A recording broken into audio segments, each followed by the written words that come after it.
Welcome back to our channel make a better life. ధర్మబద్ధమైన కోరికలు తీరాలన్నా, ఆరోగ్యం బాగుండాలన్నా ఈ 2 శ్లోకాలు చెప్పుకుంటే మీ కోరికలు వెంటనే తీరుతాయి. చాగంటి గారి మాటల్లో. ఎవరికి ఏ కోరిక ఉండనివ్వండి. కోరిక ఉండకుండా ఉండడం అన్నది సాధ్యం కాదు. కోరిక ఉంటుంది, కానీ అది ధార్మికమై ఉండాలి. ధార్మికమైన కోరిక అయి ఉండి కోరిక కాని. ఆ మాట మీరు బాగా అర్థం చేసుకోవాలి. నాకు పెళ్ళవ్వాలి అని ఒక పురుషుడో స్త్రీయో అనుకున్నారు అనుకోండి, తప్పు కాదు. ఎందుకంటే పెళ్లి చేసుకోవాలి. నాకు కొడుకు పుట్టాలి, కూతురు పుట్టాలి, అది తప్పు కాదు. ఆ కోరిక ఉండాలి. నేను ఒకళ్ళ దగ్గర చెయ్యి చాపకుండా అన్నం తినాలి, తప్పు కాదు. అన్నం తినాలి. అలాగే నేను అనాయాసంగా శరీరం విడిచిపెట్టేయాలి, తప్పు కాదు. ఆ కోరిక ఉండాలి మనిషికి. ఏ కోరికలు ఉండి తీరాలో అవి పండితే నువ్వు పండుతావో అటువంటి కోరి కూడా కోరని వాడే ఉంటాడు. అటువంటి కోరికలు ఉండాలి. ఆ కోరిక తీరకపోతే లోకంలో చాలా సులువైనటువంటి మార్గాన్ని పరాశర సంహిత చెప్పింది. పరాశర మహర్షి నిన్న మీతో మనవి చేసి ఉన్నాను. హనుమకి సంబంధించినటువంటి ఉపాసన రహస్యములనన్నిటినీ క్రోడీకరించి మనకి సంహితా రూపంలో ఇచ్చారు. అందులో చెప్పారు శ్లోక రూప మంత్రం. అది మంత్రం అయితే మళ్ళీ అందరూ చెప్పడానికి సావకాశం కలగచ్చు, కలగకపోవచ్చు, ఎందుకంటే స్వరభేదం ఉంటుంది. కానీ అది శ్లోక రూప మంత్రం. అందుకే తప్పు చెప్పకుండా చెప్తే చాలు. హనుమకి ప్రదక్షిణం చేస్తూ నిశ్శబ్దంగా మాట్లాడకుండా ఆంజనేయం మహావీరం బ్రహ్మ విష్ణు శివాత్మకం తరుణార్క ప్రభం శాంతం ఆంజనేయం నమామ్యహం ఈ శ్లోకం చెప్తూ హనుమకి 108 మాటలు ప్రదక్షిణం చేసి వక్కలతో కాని, పువ్వులతో కాని, అక్షతలతో కాని మాత్రమే లెక్క పెట్టాలి. కాగితం మీద గుచ్చడం, పెన్నుతో కొట్టడం అలా చేయకూడదు.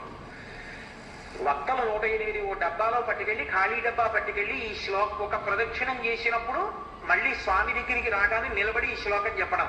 ఆంజనేయం మహావీరం బ్రహ్మ విష్ణు శివాత్మకం తరుణార్క ప్రభం శాంతం రామదూతం నమామ్యహం అండం. ఆ వక్క తీసి పక్క డబ్బాలో వేయడం.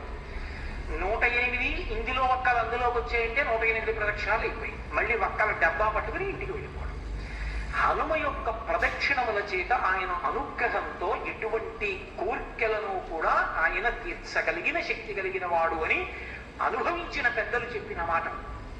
అలాగే అకస్మాత్తుగా విపరీతమైనటువంటి రోగం ఏదైనా శరీరానికి ఏర్పడి భయం కలిగితే హనుమానంజనాసు నో వాయుపుత్రో మహాబల అకస్మాతాగతోత్పాతం నాశయాసు నమోస్తుతే ఆ శ్లోకం చెప్పాలి.